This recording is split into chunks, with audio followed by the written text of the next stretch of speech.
Good morning, everyone.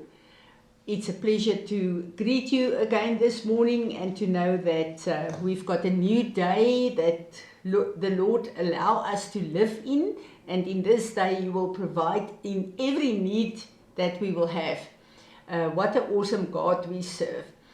Every time when quite a few people come to me with the same problem and the same question, I know that this is not for them as individuals, but this is a matter in the body. And then it's to me a pleasure to go to the Word of God and to seek His answer for us in this time.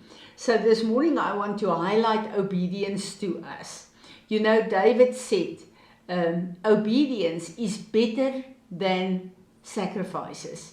So no matter what we sacrifice in our lives to the Lord, obedience to His word is more important than anything. I had the privilege to pray with people this past few weeks that really feel they are stuck in the Spirit. They don't feel the connection between them and God as they usually feel.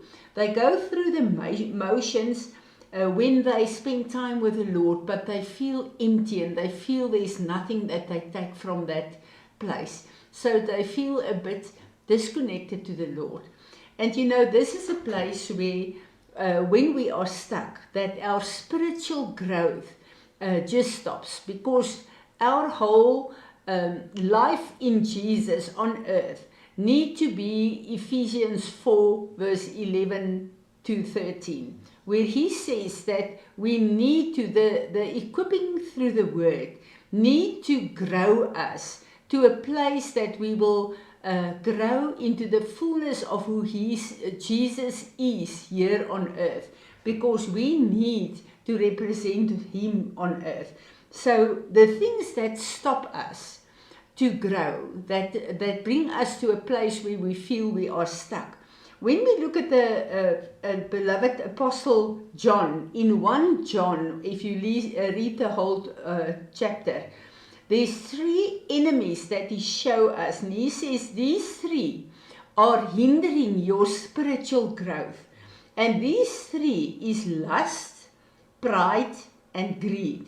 These are the enemies that keep us from growing into the fullness of who Jesus is. And when we look at the 3 enemies, we know that these are things that can really keep us away from the fullness of the Lord. Now in Matthew 6, Jesus came and He gave us the strategy how to deal with these 3 enemies. But Matthew 6, Jesus come and He first say, this is how you need to pray. Now, He says, go into your closet and pray. So these are things that we do that's only between us and God. We don't speak about it and discuss it with other people. This is our personal walk with the Lord. And He says, this is something that I want you to do in a manner that it's only between you and me. This is private. But what you do in this private place, I will reward you openly. So Jesus come and He says to us prayer. First, we need to pray. Now, what is happening when we pray? When we pray, we come under the whole truth of how great and how majestic is our God. And in that place, we know how small we are. And this Almighty God, that is the creator of everything, allow us to come as humans. That's nothing in the sight of God. But to be exalted to a place where we have personal privilege to speak to our God. And this place of prayer, the more you pray, the more all pride disappears from your life, because you know then who this God is, and you know exactly who you are and how dependent for everything we are from our God. Then he comes and he continue with prayer and say, when you fast, do not allow everyone to see that, but do that. It's a fasting, a sacrifice to me, between you and me and you. Now we know when we fast, we deal with our flesh, because we come to a place, this is a true place of sacrifice, where our focus on Him is so just single-eyed, and the voices of the world is just fading away, and our spiritual ears and eyes are open then, and we are so alert to hear the voice of the Lord. So fasting breaks the self-centeredness, the selfishness, our own desires. It breaks that, and it brings us to a place where we are submitted to the Lord, and where we focus on His plan and His purpose for our lives. And then a very important thing, he says, greed. Now, when you think of greed, you think of course, this is about money and possessions. And it's very interesting that if you go to the ministry of Jesus in the 4 Gospels, it's amazing to see how much He is teaching and speaking about money and possessions. Why? Because it's very, very important for us to understand that God is the source of everything we will have on earth if we are in the right alignment with Him. Now, each and every one of us listening here, obey the Lord in tithing. I mean, tithing is obedience to God. And this is a place that protects us. If we do not bring God's tithes, we are thieves. And we are opened up to the enemy for a lot of things. So tithing is a place of protection that the Lord has placed in our lives. Now, I do not want to highlight this anymore, but I want to say, apart from tithing, there is a place where the Lord wants us to look after the poor, to use our money and finances and possessions in His kingdom. And when we do that, we break the spirit of greed over our lives. Because we know then that our earthly possessions is a place where we need to serve the Lord with, the way that the Lord is calling us. And when we keep back, we fall into greed. And this brings us to a place where we think that we are, what we earn is the source of our possessions and our provision. And it allow us then to focus on money and on what we can have for ourselves, and not on the kingdom of God. And that brings us to a place of greed. So to have an open hand and to give is what the Lord give us, what Jesus give us, because He says, when you give, do not allow your right hand to know what your left hand is doing.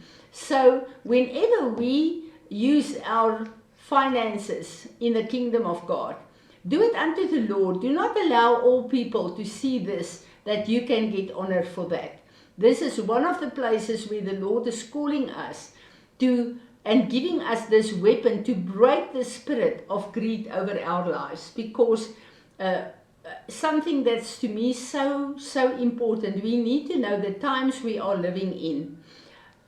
If you look at what happened in this past, in the history, if you listen to everything going on in the world, it can easily come to pass that the whole stock exchange and money system of the world can fall.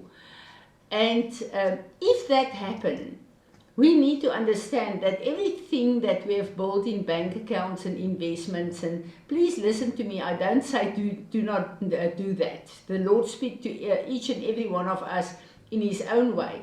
But if it happens that we have nothing one morning when we wake up, we know that we've got a bank account in heaven, and we know that our God is our provider. and nothing that can happen on this earth will shake our God. The same God that's provided for the Israelites in the desert is the same God that provided for them when they were in the promised land and where they could work for their own keeping. So our God is the same yesterday, tomorrow, and in all eternity. But we need to know that we need to grow spiritually, because as we grow spiritually and we deal with lust and pride and greed, we are being transformed more and more in the image of Jesus. And the more we look like our Lord, the more the Lord can use us on this earth. In Luke 5 verse 4 and 5, Jesus says to Simon Peter, "But put out in the deep water and lower your nets for a haul." And Peter, Simon, said to him, "Master, we toiled all night exhaustingly and caught nothing in our nets. But on the ground of your word I will lower my nets again." We know this whole story. Peter and his friends worked the whole night. They've got the skills, they've got the knowledge, they know how to fish, and nothing happened. Now Jesus come and say, "I want you now to put your nets in again." And they know from their skill that this is not going to work. But the Lord come and say, "Believe me and trust me." And to me it's so awesome that the water represents the Word of God. Sometimes we need to put it, to go deeper in the Word of God. Lower our nets deeper to draw out the Word necessary for the season we are living in. And we know what was the outcome of that.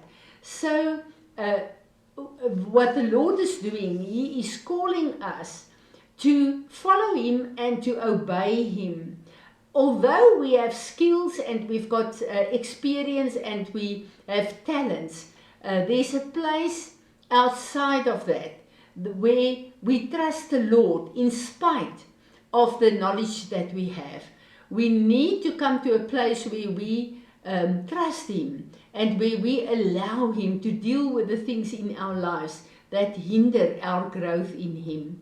So we need to know that in this time, as the end time church, the bride of Jesus, the Lord is showing us the things that's hidden in our hearts to deal with that.